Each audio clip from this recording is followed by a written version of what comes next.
Moldova is a name you don't hear every day, but right now it's one of the most important battlegrounds in Europe. This Sunday, Moldovans vote in parliamentary elections, and the choice is as sharp as anywhere in the world: Europe or Russia. This small country, squeezed between Ukraine and Romania, carries an identity that is unique. Moldovans are not Slavic. They are Latin, speaking Romanian, sharing the Orthodox faith with their neighbours, and living as Europe's easternmost Latin frontier. But that identity is under constant threat. On Moldova's eastern edge lies Transnistria, a breakaway region controlled by Russia since the early 1990s. Russian troops remain there, and the territory is used as leverage to keep Moldova weak and dependent. For Moldovans, it's like living with a wound that never heals. But Moldova is not only geopolitics, it's also vineyards stretching for miles, some of the largest wine cellars in the world, and a culture built on hospitality and resilience. I first discovered Moldova not through politics, but through a YouTuber called Bald and Bankrupt.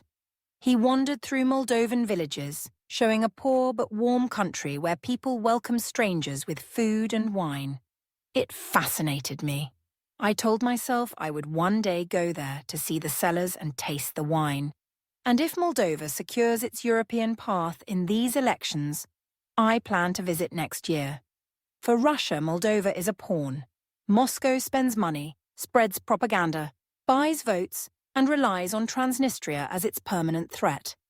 For Brussels, Moldova is a fragile candidate, a country promised billions in aid but still struggling with poverty and corruption. And for Moldovans themselves, it's survival.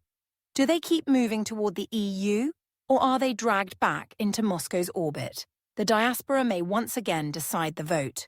Hundreds of thousands of Moldovans abroad, most of them in Europe, are expected to cast their ballots. Their votes could secure Moldova's European dream.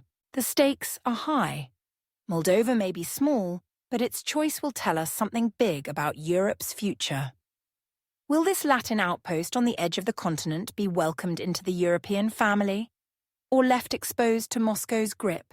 If you enjoyed this analysis, don't forget to like this video, subscribe to the channel, and visit westernrelations.com for more political insight on Europe and the wider Western world. Thank you for watching.